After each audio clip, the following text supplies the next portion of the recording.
former chief minority counsel of the U.S. Senate Permanent Subcommittee on Investigations, Jeff Robbins, also senior Washington correspondent for Politico, Rachel Bade. She's there on Capitol Hill. So, Jeff, what do you make of the resolution here? I mean, clearly Hunter Biden's legal team knew how to maneuver something that was going to what appears to be a pretty good deal for their client. The question is, would this have happened for any regular Joe? Well, hi, Kira. That, of course, is exactly the question that everybody is focusing on. The first thing to say is that this was a Trump appointee, as has been widely noted. This lawyer is a Trump-appointed prosecutor. That's number one. Number two, 5 years of investigation aimed apparently at seeing what evidence of crimes by Hunter Biden could be amassed. And at the end of the day, there really wasn't a whole heck of a lot. The allegations about conspiracies and bribery and all the rest of it seems to be a lot of wind and very little meat. With respect to these tax charges, of course, they're complicated by the fact that Hunter Biden actually paid the taxes, which would have complicated a prosecution. But the elephant in the room, of course, is that this is somebody who's suffering massive psychiatric and emotional and addiction problems. And although that's not an excuse for violation of a criminal statute, naturally enough, it does factor into the kind of disposition that the parties will agree on. And so this is not entirely a surprising outcome, although obviously, as Terry points out, there'll be plenty of people who will be disappointed by it. So, Jeff, what kind of factors will then the federal district judge take into account here when it comes to sentencing? I mean, you've got a lot of political pressure here.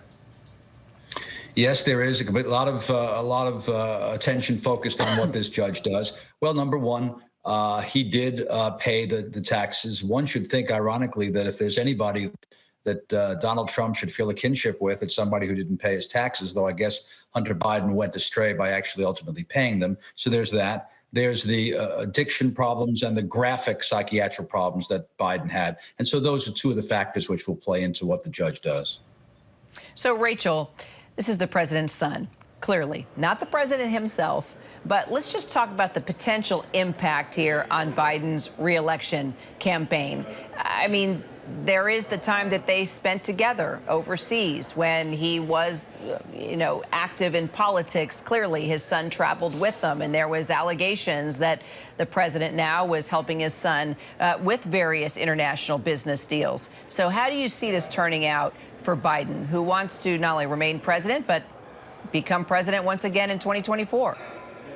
Yeah, I mean, there's no doubt about it that this is going to be a big embarrassment for President Joe Biden, and this could really drag out for a few months. I mean, the reality is that while this case may be closed, this plea deal may be struck here on Capitol Hill, this is just the beginning of the story as it goes from a legal issue to more of a political one. I mean, Republicans, this is very much going to whet their appetite to go after Hunter Biden even more. They've been doing it in recent months, but not getting a lot of attention from it at the national level. A lot of voters not really caring about this issue. But now that there's actually been a public plea deal announced, this could actually draw more attention to what Republicans are trying to do on Capitol Hill in terms of embarrassing President Joe Biden by going after his family. And one other thing to mention here, if you think back to 2015 and 2016, I mean, I was up here on Capitol Hill then covering the House Benghazi Committee and the House investigation of Hillary Clinton's email server.